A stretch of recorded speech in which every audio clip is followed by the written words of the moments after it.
Bom dia pessoal, bem-vindos ao nosso canal. Trago para vocês o resumo de algumas notícias que explodiram nas últimas horas, desde ontem à noite até hoje pela manhã, para a gente começar o nosso sextou com o pé direito e com uma notícia muito boa já para a gente começar. Então já ajuda a gente aí deixando seu like, já curte o vídeo agora aí para não esquecer, porque o Centrão decidiu abandonar Eduardo Bolsonaro. Olha só que notícia maravilhosa, quem trouxe foi a Globo News. É que, na verdade, essa dobradinha de sucesso, entre aspas, né? Porque a coisa foi, de fato, escalando lá nos Estados Unidos. Começou com um movimento de terceiro escalão, depois subiu para o Marco Rubio, até chegar onde chegou.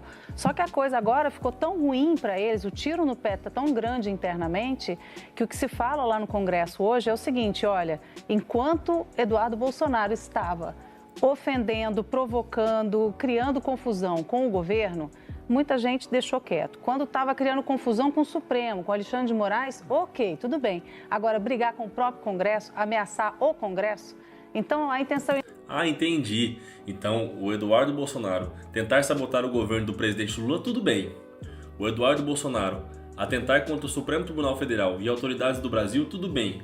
O Eduardo Bolsonaro atentar contra o Brasil, a soberania nacional e a economia do Brasil, causando a perca de milhões de empregos, incentivando esse tarifaço, aí beleza. Agora ameaçar os presidentes do Senado e do Supremo, aí não pode. Aí eles se revoltam. Eles não se revoltam pelo povo, se revoltam quando atinge eles. Dá pra acreditar nisso?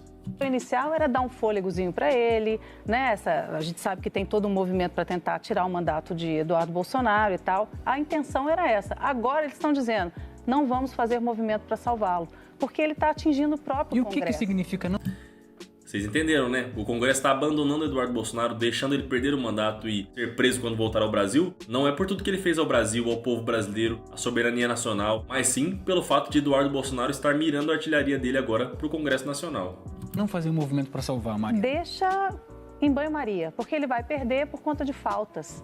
Então, o primeiro movimento seria fazer talvez uma suspensão, porque aí ele ganha um fôlego maior, ele fica 6 meses suspenso, em 3 meses, um pouco mais que isso, perde o cargo por conta das faltas, né, que passa a ser um número determinante, e ele ganha um fôlego, ele estende um pouco o mandato dele. Agora o que estão dizendo é, olha, a gente não vai fazer nenhum movimento. É claro que política a gente sabe como é um retrato, a coisa pode mudar, né? Mas o que está se dizendo lá é que no início o Centrão teria uma solidariedade com ele. Ninguém quer caçar deputado, ninguém quer caçar colega. Então, porque é aquela velha história, você pode ser eu amanhã, né? Eu sou você amanhã, então vamos tentar poupá-lo. Só que agora a sensação que eles têm é que é um tiro no pé enorme. Inclusive o Palácio Planalto fazendo pesquisas, que eles fazem, né? Até a cada 15 dias eles fazem pesquisas, e eles estão dizendo que o que eles avaliaram é que há uma antipatia enorme com o Donald Trump, mas também uma enorme antipatia com o engajamento da família Bolsonaro nesse tarifaço que prejudica todo mundo.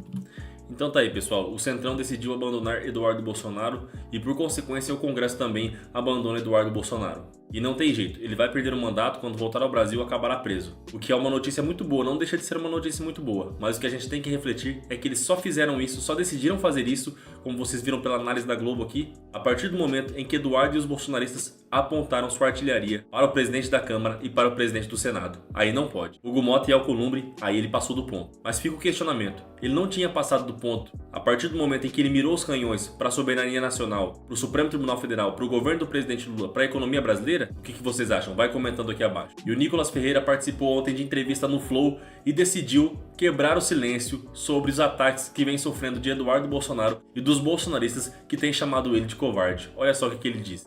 E como é que tu enxerga, tu ficou chateado com o Eduardo Bolsonaro meio pegando no teu pé? A que ponto chegou o Nicolas Ferreira e tudo mais? Cara, eu tenho, obviamente, uma gratidão muito grande pelo Eduardo, me ajudou diversas vezes, postando vídeos, que seja, me colocou no palco do CIPEC. Contudo, muitas das vezes eu acredito que existem coisas muito claras na minha vida, que quem tem um objetivo não perde tempo com distração, sabe? E em volta do Eduardo, eu não quero citar nomes pra não dar ibope mesmo, mas em volta do Eduardo existem algumas pessoas que, dia sim, dia com certeza, não é de agora, tá? Se utilizam de diversas falácias, mentiras, para poder me atacar. Entendi.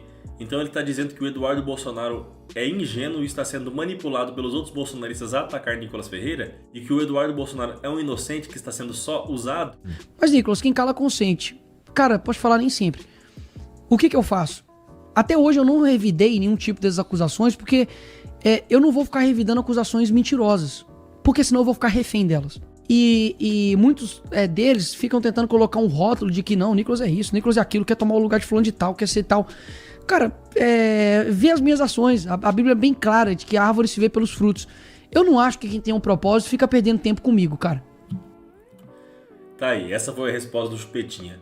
Não teve coragem de responder o Eduardo Bolsonaro e ainda chamou o Bananinha de inocente e que não percebe as coisas ao redor. Pelo menos essa foi a minha análise. Vai comentando de vocês aqui abaixo. Outra notícia que eu queria mostrar pra vocês, pessoal, que viralizou no Folha de São Paulo e está sendo muito divulgada pelos internautas de esquerda que estão tirando sarro, é que a Carla Zambelli foi mandada para um presídio com superlotação em Roma. Que situação que se encontra a dona pistoleira, pessoal. Segundo a notícia da Folha de São Paulo, o presídio tem 171 celas e no momento conta com 369 presas. Esse presídio fica em Roma e a Carla Zambelli estaria presa nele. É pra gente deixar nossa risada, né, pessoal? Fugiu do Brasil para não ser punida aqui no Brasil e foi pra Itália para ser presa lá e ficar num presídio com superlotação, ficar num cubículo com pelo menos 4 pessoas a mais em cada cela do que caberiam. Nessa imagem aqui podemos ver as instalações internas do presídio onde a Carla Zambelli foi mandada em Roma. E essa aqui seria a frente da unidade prisional. Que fase, né, pessoal? Agora vamos ver qual vai ser a decisão da justiça italiana em relação à deportação ou não da Carla Zambelli nesse momento. O ministro Alexandre de Moraes determinou a atuação da AGU nesse caso para ajudar no processo de extradição da Carla Zambelli. Zambelli que inclusive está dizendo na Itália que caso seja deportada para o Brasil, ela seria torturada aqui. Olha só a loucura que a cidadã está dizendo.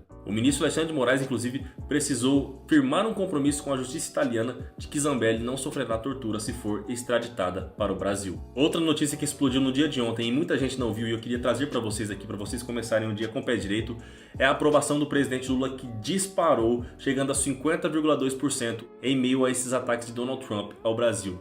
Como eu sempre tenho dito para vocês aqui nos vídeos, o presidente Lula vai sair gigante desse tarifaço. O presidente sairá com uma aprovação histórica por reagir aos Estados Unidos, ao imperialismo norte-americano, por defender a soberania nacional e lutar pelo povo brasileiro. Esse capítulo com certeza ficará marcado na história, na biografia do presidente Lula. Mas a notícia revela que, de acordo com a pesquisa Latam Pulse realizada entre os dias 25 e 28 de julho com 7.300 entrevistados, a aprovação do presidente Lula passou de 49,7% para 50,2% e a desaprovação, por outro lado, caiu de 50% para 49%. A margem de erro é de 1 ponto percentual, caiu de 50,3% para 49,7%, mostrando então o presidente Lula crescendo na opinião pública e a desaprovação caindo também, porque a população está vendo quem verdadeiramente luta pelo povo brasileiro, pelo povo trabalhador no nosso país. E essas são as notícias que eu tinha para trazer para vocês. O que vocês acham? Vai comentando aqui abaixo, pessoal. Deixe seu like, curte o vídeo para nos ajudar, compartilhe a informação. Logo mais eu vou trazer mais notícias para vocês aqui, então se inscreva, compartilhe, logo mais a gente se vê aqui no canal.